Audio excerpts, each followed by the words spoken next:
they'll do is cut the connective tissue around the vagina that keeps it in place. And let this day be cursed by we who ready to wait.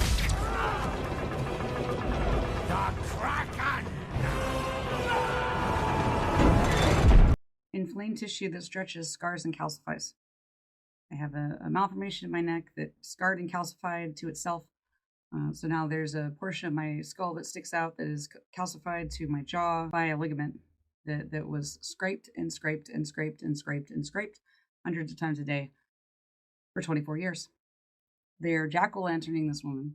They're going in and they're cutting all around the vagina. They're scooping out, pulling out, she said, like handkerchiefs out of a clown suit. We're just going to yank it right out. What could go wrong? All this tissue that is all around a portion of your body that you're moving and shifting and leaning on and balanced on all the time. That you have to exert force on in order to, for instance, not pee all over your car seat. And we're just going to scrape it all out. We're going to inflame all of it.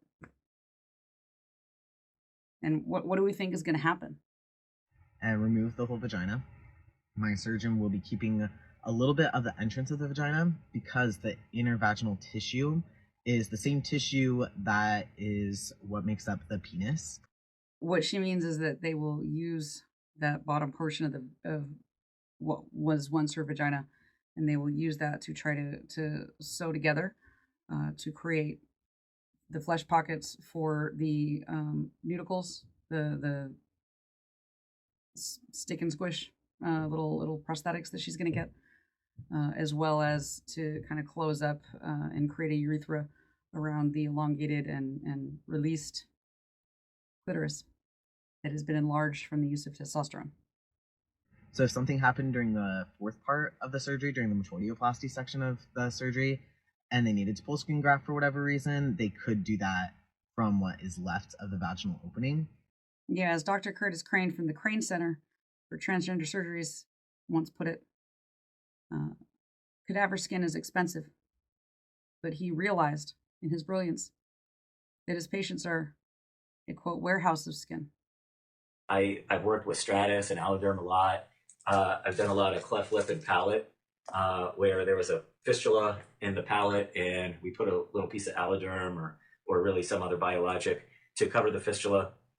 When I started doing these cases, it was like such an endeavor to get insurance companies to pay for it. And so then when you start asking for biologic grafts, I thought they would really lose their shit.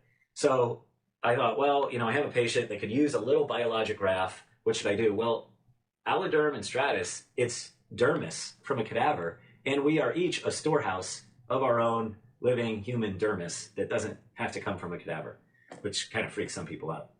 So I've done a number of fistula repairs where, just to get more coverage, I'll harvest some full thickness skin graft, close it in a pencil thin line, trim off the epidermis, that's the skin part, and then use the dermis below, same as they use in Stratus and Alloderm, to buttress the fistula repair. Otherwise, this surgeon will jump back in, close everything off, call it a day.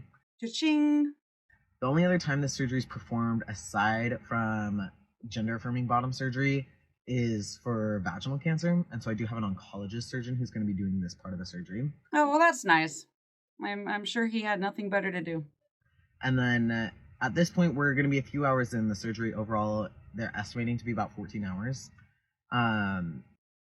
Rupert, can you conceptualize 14 hours? That's how long my flight to Japan was. That's a long trip, isn't it? So after this is the urologist's part, and he'll step in and do a urethra reroute, which I'll get into in another video. But this is part 2 of 4 parts of my doctor's surgery. Alright, sun is out. It's like 70 degrees, so I'm getting way too stoked about summer. And then it hit me. My top surgery was last August, so this is going to be my first summer. No binding, no swim shirt, no self-consciousness, anything like that. I just get to like be topless, enjoy it, no second thoughts. And I'm so freaking excited about it. So who else is this going to be your first summer? Fully you, fully getting to enjoy it, just absolute freedom. Let me know. There's a component of fantasy Obviously, she's saying that this would be a new experience for her, so she doesn't know what it's going to be like. But oh boy, just the idea of being topless and not ashamed, being free from that, it sure sounds exciting. She's willing to do anything to get away from the shame of having her female body exposed. What's up, you guys? We're a little over 5 weeks recovery for Metoidioplasty, and I've pulled back quite a bit on all things social capacity, just kind of like give myself space to heal. So I haven't checked in here in a long time, but healing's going as well as it can. Lots of pain, and you know, it's just a really hard recovery. Yeah, I bet it is.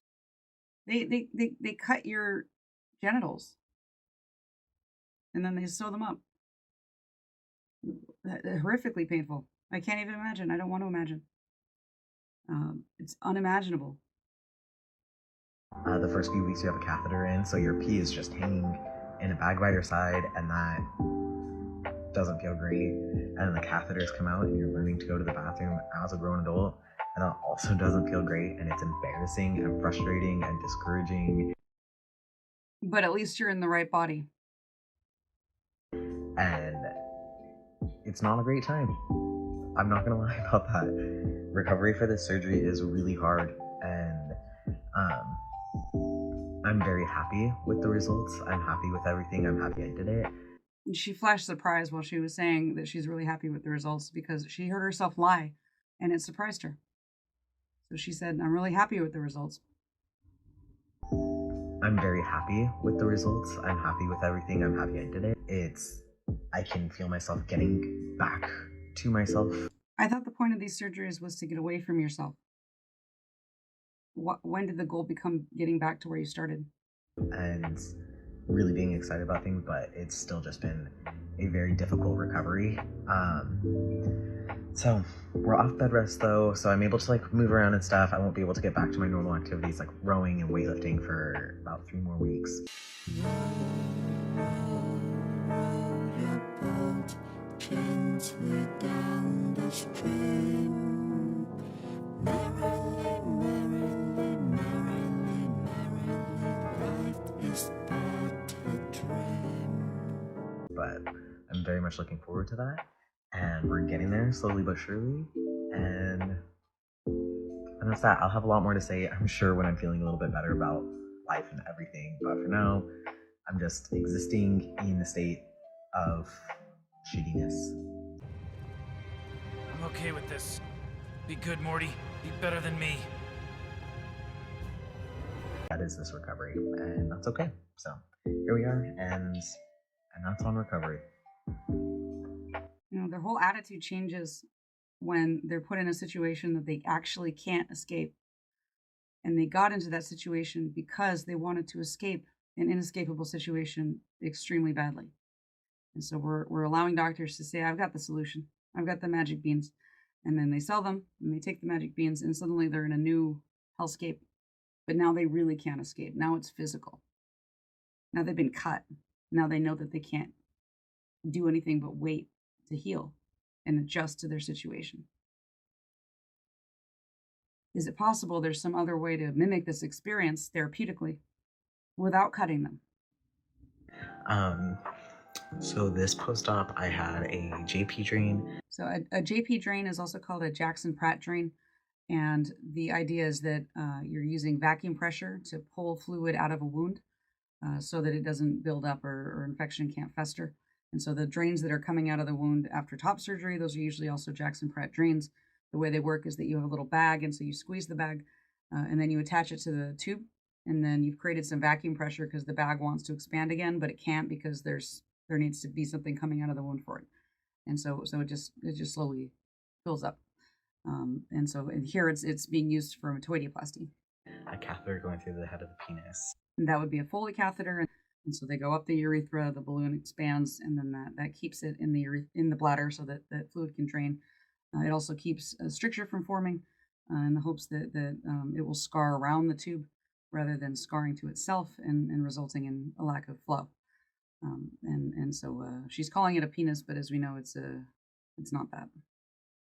and a suprapubic catheter, which attaches right below the abdomen.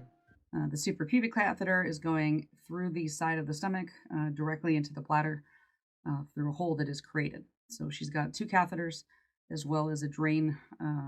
So she's got a lot going on downstairs. And I got the JP out today.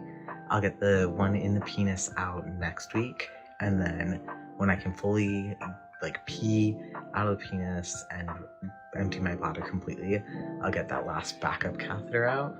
Expectations have really fallen, haven't they? Which will be great to not have a bag of my pee right on my side all the time. But yeah.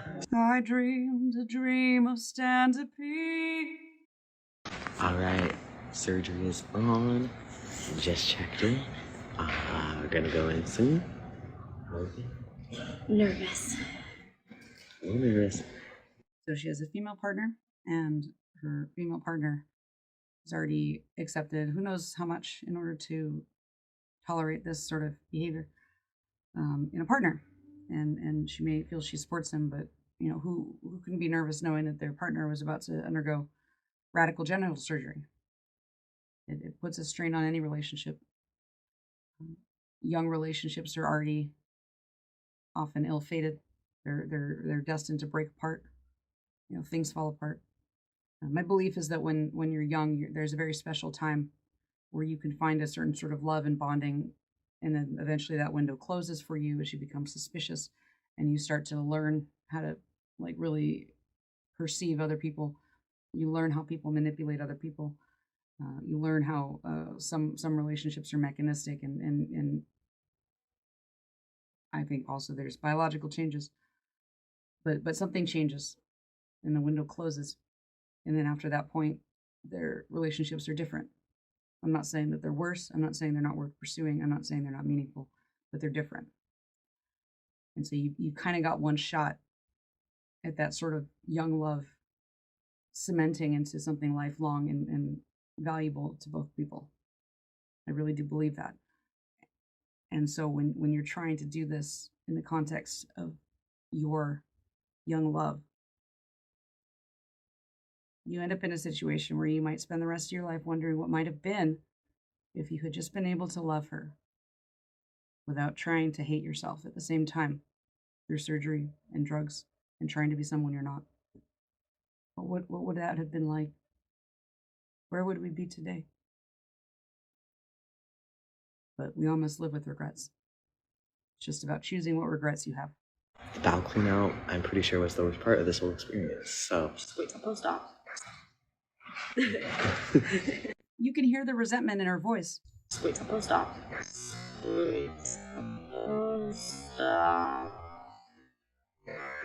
She's trying to be all smiles. She's trying to be a good woman, good supportive woman. Just wait till post-op. She knows. She knows what it's like, and she knows that her partner's a little bit in la-la land. So however supportive and committed she seems, there's some gears turning in the back of her mind. I guarantee it. what is up, you guys? Just checking in with you, giving an update. Surgery's done. It went really smoothly, no complications. Took about 10 hours, which is faster than we were anticipating. So 10 hours is a really long time to be in surgery. that's great. Painkillers are still running strong, as I can't open my eyeballs very well.